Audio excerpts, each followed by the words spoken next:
Hello students. So agenda of the class today is we really need to do a few idiom and phrases in this video. We have discussed a few videos in 3, 4, 5 videos I have made. We have discussed a few idioms and phrases with logic and with example and certain other things I have been trying to tell you. Hope you learn a lot from them, and then parallelly you are trying to do certain phrases from different books so that you develop that logic from there. So the idea of telling you these phrases in these classes is like you really need to know how to crack the phrase. I am just giving you the logic, how this phrase came into existence, how you can easily learn it. That is the agenda. Okay, देखें कुछ phrases करते हैं. एक phrase बड़ी simple सी phrase करते हैं. One simple phrase is greenhorn. Simple phrase is greenhorn. Greenhorn is the person, the one who is inexperienced, one who is novice, one who is naive, or one who is rookie, or one who is amateur. Many words, such words we use for the person, the one who is inexperienced. We say inexperienced person is greenhorn. He is a greenhorn. ऐसे हम बोलते हैं greenhorn. amateur भी होता है. तो यानी ये सारे उसी के एक एग्जाम सिनोनिम हैं ये greenhorn के. अब याद करना हो तो ग्रीन हॉर्न तो ये आया कहाँ से, कभी आपने देखा हो, शायद आपने ना भी देखा हो, लेकिन जो थोड़ा सा भी रूरल से जुड़े हैं, प्रॉब्ली शहर के लोगों ने नहीं देखा होगा, लेकिन जो रूरल से जुड़े हैं तो गाय का जो छोटा बछड़ा होता है ना, बछड़ा समझते हो, मेल दिस थिंग, जब वो बड़ा हो रहा होता है तो उसके जो शुरू में छोटे छोटे सींग आते हैं उसके सर के ऊपर, इतने इतने, वो जो सींग होते हैं वो कभी आप गौर करिए वो ग्रीन कलर के होते हैं शुरू में, बाद में वो जब बड़े हो जाते हैं तो वो ग्रे में कन्वर्ट हो जाते हैं, बट इनिशियली वो ग्रीन होते हैं. तो वहीं से ग्रीन हॉर्न मतलब वो जो बछड़ा बड़ा हो रहा होता है, यानी उस वक्त क्या होता है, बिल्कुल नया नहीं तो होता है, ज़्यादा एक्सपीरियंस तो होता नहीं है, तो वो अभी बड़ा हो रहा होता है, that's what you call is greenhorn होता है. उस हॉर्न मतलब सींग होता है, तो उसके जो सींग होते हैं उस वक्त छोटी एज में ज़्यादा एक्सपीरियंस नहीं होता, तो वो बैल बनने की पहली वाली स्टेज में वो ग्रीन हॉर्न होता है, यानी उसका एक्सपीरियंस लाइफ में बहुत ही मिनिमम होता है, वो इससे okay, that is greenhorn होता है. Then get in someone's hair. To get in someone's hair. Option दी रहेंगी, आप कहेंगे जी मैं ऑप्शन से देख के कर लूँगा. ऑप्शन इतनी क्लोज होती हैं कि आपको जब तक लॉजिक ना पता हो आपको समस्या रहेगी, डिफ़िकल्टी होगी. चलो जी मैं कहता हूँ आपको लॉजिक से कर लोगे, लेकिन लाइफ टाइम में कभी कुछ आर्टिकल लिखना हो, किसी को कुछ लेटर लिखना हो, कभी किसी को नोट लिखना हो, तो फिर फ्रेज़ कहाँ से आएगी? फिर तो वो सिंपल देसी तरीके से इंग्लिश लिखोगे, तो then how you will be a breed apart.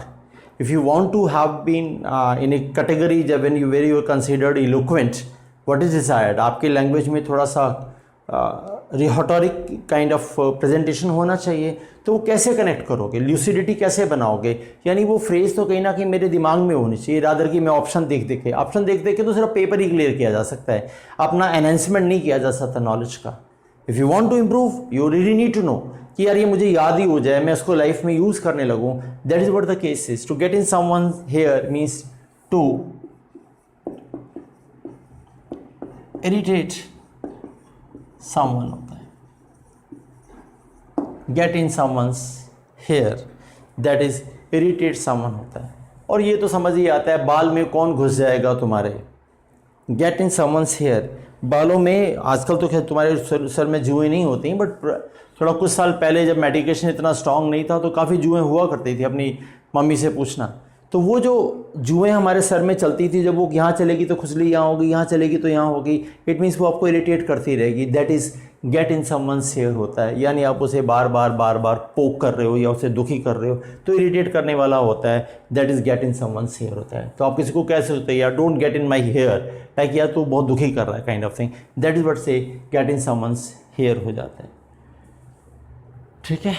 Then a pig in the poke. A good phrase. A pig in the poke is a phrase we say. What do you mean by this phrase, a pig in the poke? Now you see this. पहले मैं answer लिखता हूँ आपके लिए. Pig in the poke is to buy something without examining the true value. ये हम कहना चाहते हैं. आप किसी प्रोडक्ट को ख़रीद लेते हो, जल्दी से पिग इन द पोक हो जाता है. वो आपने जल्दी से ख़रीद लिया, देखा भी नहीं कि क्या ख़रीदा. वो मतलब बाहर में घर आए तो पता चला कि यार ये तो ख़राब हो गया है, कुछ है या कुछ हो गया. तो ऐसा पिग इन द पोक हो जाता है. कई बार आप ऐसा होते हैं कि आप ऐसा ख़रीद लेते हैं, घर आते हो तो पता चलता है यार ये तो गलत आ गया, आपने वहाँ एग्ज़ामिन नहीं किया था. मेरे जैसे कुछ ऐसे लोग हैं जो करते हैं. Those who are good buyers they really need to they examine. अगर वो शर्ट पसंद आ जाती है तो वो पैक करने से पहले देख लेते हैं कि भाई सही है कि नहीं है. तो अगर आपने जल्दी में ख़रीद ली और आपने पैक करवा ली और घर आके आपको ट्रबल हुई तो या तो वापस कराने जाओगे या कुछ और करोगे, तो ट्रबल होती है. तो pig in the poke is something to buy something without examining the true value. If you buy a second hand car, okay, without examining, without a trial, without anything, so it means you may end up what, end up buying a pig in the poke हो जाएगा. ऐसा मानेंगे.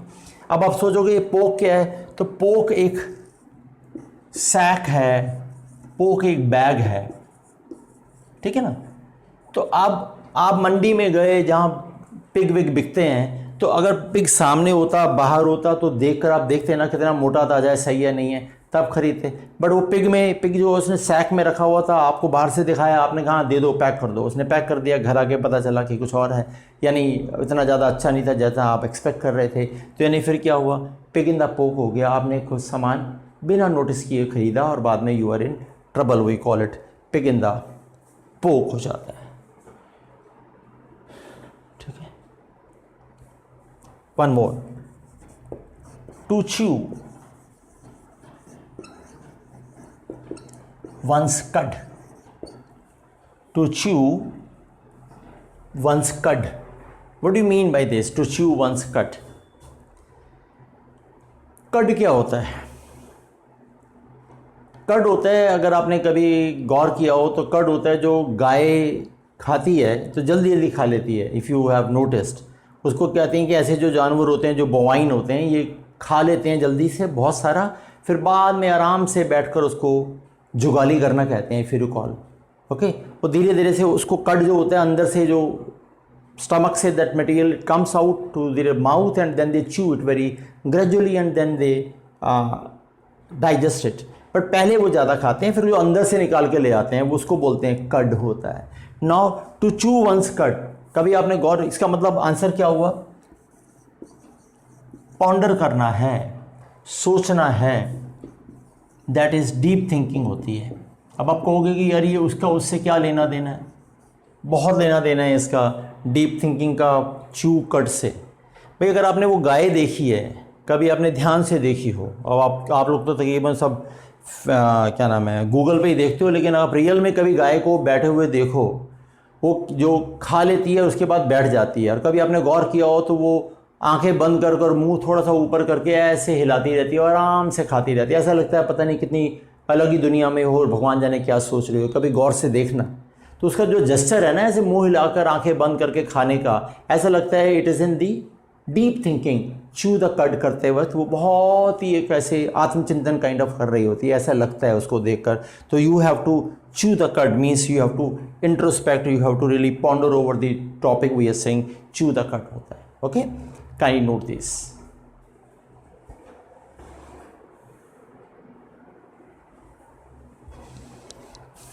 देखिए एक और phrase कहते हैं,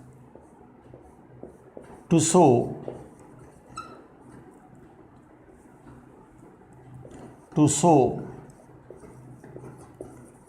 dragons teeth. To sow dragon's teeth means to do something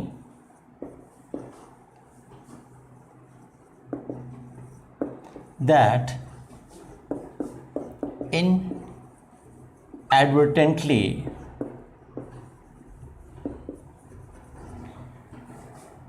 causes further trouble, that is what we call is to sow dragon's teeth होता है. Okay, to sow dragon's teeth है means to do something that inadvertently का मतलब क्या होता है, means unknowingly you can say, अनजाने में, causes further trouble, वो और भी ज़्यादा ट्रबल होती है. ठीक है, अगर आप इसकी थ्योरी पे जाओ, लाइक इसका जो ओरिजिन है, ओरिजिन एक ग्रीक मैथोलॉजी से है.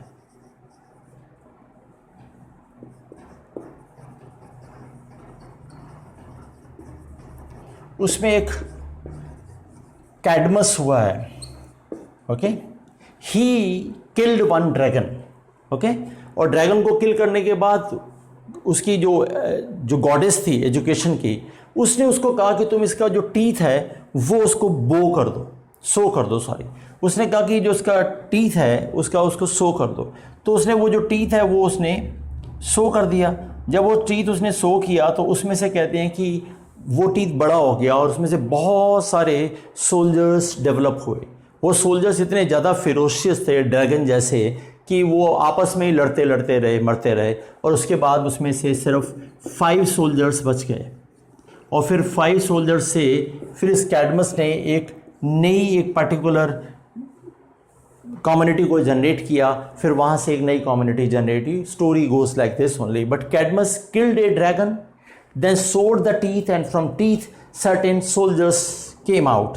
एंड जब वो बड़ा हो गया टीथ तो उसमें सोल्जर्स निकले और वो सोल्जर्स आपस में लड़ मर गए और यानी वो बड़े फिरोशियस थे. ये कैडमस हो, ये आपका सो द ड्रैगन टीथ हो गया.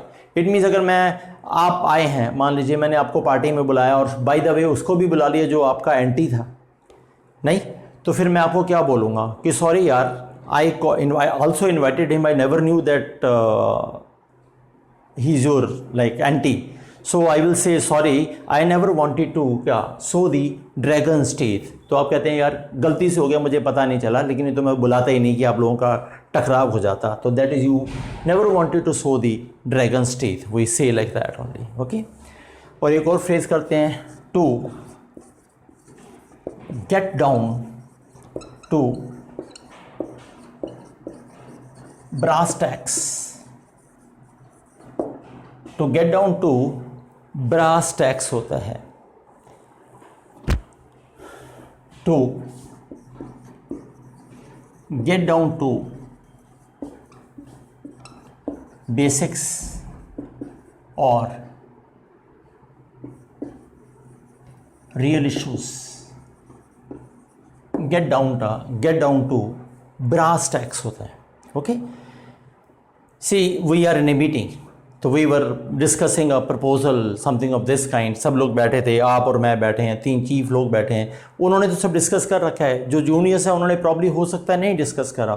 तो व्हाट इज से कि before we finalise the deal what we really need to do is we really need to get down to brass tacks. यानी पूरी टीम को पता होना चाहिए कि उसके बेसिक क्या हैं जिसकी वजह से हम ये करने वाले हैं. तो we need to get down to brass tacks होता है. ओके, तो that's what the case is. What to get down to basics और रियल इश्यूज होता है. अब ये आप ब्रास टैक्स क्या हो, get down to brass task. अगर आप देखोगे get down to brass tacks, अगर आप देखोगे तो कभी आपने देखा है वो जो कपड़ा नापते हैं, जो क्लॉथ मर्चेंट होता है, जो थान में बेल में कपड़ा नापता है, वो क्या करता है, उसके पास एक बहुत बड़ा मतलब हैवी सा एक स्टील का काइंड ऑफ मेजरमेंट के लिए टूल होता है. ठीक है, अब वो उससे सारा दिन नापता रहता है. ओके, अब वो सारा दिन मेज़र करेगा तो क्या होता है, आप कभी चांदनी चौक जाइए, यू फाइंड आप अपने एरिया में जो भी बहुत ज़्यादा बिजनेस करता है होलसेल का, उसमें आपको देखेगा वो बहुत सारा दिन लगा रहता है, नाप रहा है. तो उसके कंधे दुख जाते हैं यार, वो इतना सारा नापता है. तो क्या करते हैं, जो समझदार आदमी हैं उन्होंने क्या करा है कि ऐसे नापने की बजाय खड़े होकर वो अपने जो नीचे टेबल होती है उस टेबल पर उसने यहाँ पर और यहाँ पर मार्क लगा लिया है. और उस आपने देखा भी होगा लोग कट लगा लेते हैं. अब अंग्रेज ने बनाई है तो वो क्या कर रहा है, जहाँ कट लगाया वहाँ पर उसने कॉपर के, ब्रास के वहाँ पर टैक्स लगा लिए हैं, छोटे से गुटके टाइप के. तो यहाँ से लेके यहाँ तक नापता है. अब उसको क्या करना है, जब भी मेज़र करना है यूँ नहीं, हर बार नीचे झुक के करना है ना. यानी नीचे झुकेगा तो get down to brass tacks, यानी हर बार वो बेसिक्स पर आएगा और वहाँ से मेज़र करेगा, उसके लिए कन्वीनियंट हो जाएगा। नहीं तो यानी अब आप कोई मीटिंग में प्रपोजल को फाइनलाइज कर रहे थे तो पहले कन्वीनियंट ये है कि आप पहले सब लोगों को समझा दो।